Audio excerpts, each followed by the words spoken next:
back to my channel.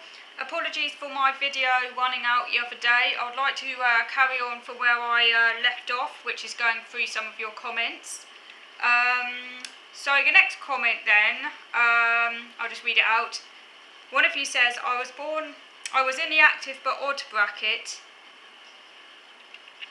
I was missed during my first assessment. This was in 1994 to 5, when after the DSM-4 was released, and the old people who evaluated me had decades of experience and were in the process of closing their practice. You had weird speech development, took 5 years of speech therapy until speaking perfect, but the child therapist cannot figure you out. Another one of you says that you were born in 1975.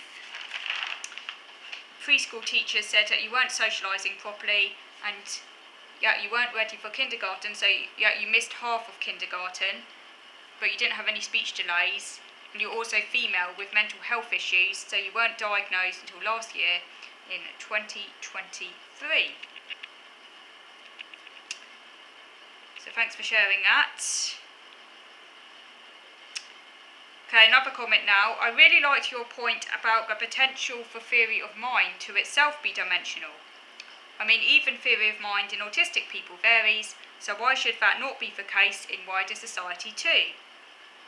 The more I've given thought to it, the more I like the theory put forth by that researcher you covered a few videos back. The researcher that you're mentioning, it was Darko Saravic was the one I mentioned a few videos back, and yes, I'm really in favour of this theory as well, where autism explained as an autistic personality and a clinically significant impairment in compensatory mechanisms.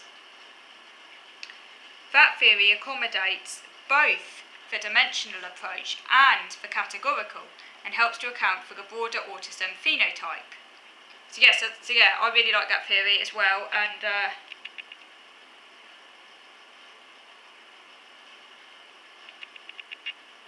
because it allows for a sort of broader distribution of traits in the general population. And it says that when those traits are very high, a person might be said to have an autistic personality if they have a very, very high level of autistic traits, but that those traits in and of themselves are not pathological, and a person might have a high level of autistic traits, not be impaired by them, and be able to sort of bumble their way through life without any problems. But if that person faces some degree of difficulty, maybe has mental health problems because of those traits and so on, but not to the extent of being significantly impaired by them, but where the traits are actually beginning to cause some degree of problem, just not to a clinically significant extent. So however, it suggests they might be best described as having an autistic personality disorder. Don't think that will go down too well with the diversity movement, because they don't like the term disorder. But if those traits are actually causing a person problems, then obviously they're more than just a personality. But that clinical autism should only be reserved for those who have a very high level of autistic traits and who can't compensate for those traits. So maybe because of poor executive functioning, maybe because of a low IQ, or maybe because, I mean, they were the main reasons. That's how it gave. Difficulties with executive functioning, difficulties with working memory, processing speed, and things like that.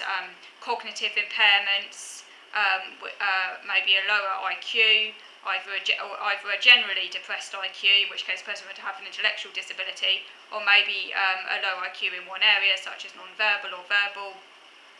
So this would then, or maybe they might have, certain comorbidities as well that might reduce their ability to compensate.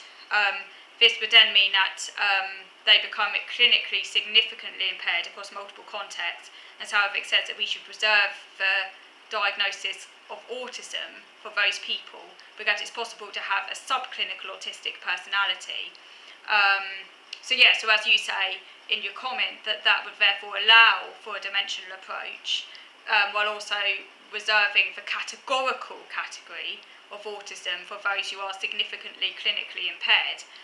Obviously, there is still some there's still some room for clinical judgment here, because particularly at sort of borderline sort of threshold cases, it can sometimes be a bit harder to work out, is this person clinically significantly impaired? At what point do you need to be clinically significantly impaired? And that's where the clinician might have to exercise more in the way of judgment. Obviously, it's a lot clearer for those who obviously are clinically significantly impaired, but for those who are kind of at that sort of borderline, that's where there's more sort of, it's at that boundary of normality, isn't it? That's where it's obviously going to be a bit harder to work it out.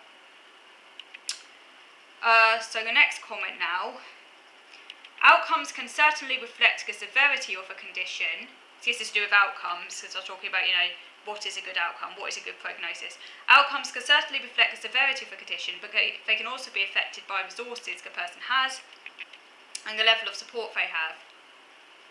I suspect we would find that the autists who struggle the most in life are those who are least affluent and who have little sources of support from others, especially informal support from family, friends, neighbours, etc. The prognosis is worst for greater level of isolation, and that's also the case for other mental health conditions. Other conditions, including mental health conditions. And we also need to examine whether support is long-term or short-term, as the person may be coping well right now, but they could be very vulnerable if they lose support, if they lose that support.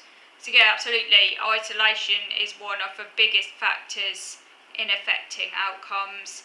And this, of course, can be a kind of a vicious circle, because an autistic who already maybe has greater impairment, maybe socially, or in other areas, maybe is more likely to be isolated just because of the fact that they have greater impairment. So that means they're less likely to have friends and a social network around them, and maybe just have less ability to call on other people's help, to communicate that they need help and things like that because of that impairment.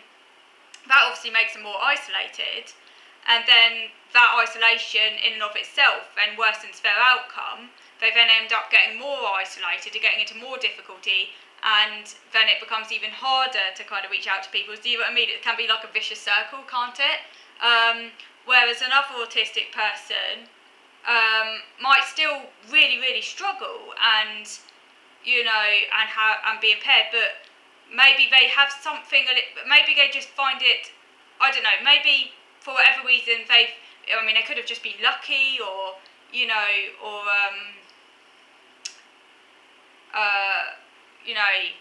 just luck has been on their side or whatever, or maybe they just find it ever so slightly more skill in a certain social area to be able to sort of to make friends, or to kind of to seek out other people, and even though they might still be impaired and are struggling, because for whatever reason they have managed to secure at least some kind of social network around them, their impairments therefore can be better catered for, because they've got other people around them who can help them, and that then means that they then face less difficulty just because they've got a wider support network. So then they can help themselves more. They then are more freed up, if you like, to be able to actualise themselves. So then are less impaired, and so it goes on. But yeah, there are lots of variables involved, obviously, depending on the person. And obviously, someone might be lucky to have secured a support network around them, but that is highly vulnerable to falling apart.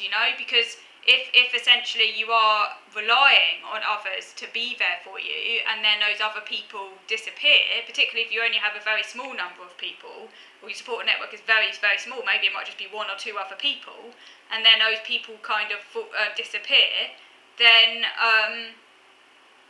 you might have appeared to be coping better simply because those people were looking after you or doing stuff for you, and then those people disappear, and then suddenly you're no longer scaffolded anymore, and then it becomes apparent how how impaired you actually are. It's just so happened that through luck or other good fortune, for a time you had these people around you, and they just kind of they disappear, and then what do you do?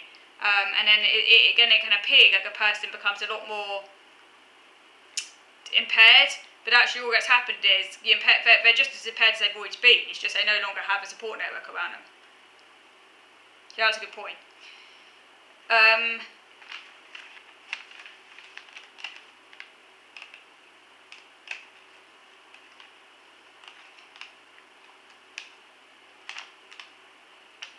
So maybe you could say that one of the greatest factors that affect outcome is the ability or opportunity, is the ability of an autistic person to forge a connection with another person, someone who's able to kind of look out for them. But like I say, there's always the possibility that connection will disappear. So it's a very kind of precarious kind of situation nonetheless. Because obviously, in order for it to be more solid, you'd want to have quite a number of people around you. But obviously, because of the social impairments involved in autism, that can be very, very difficult to find.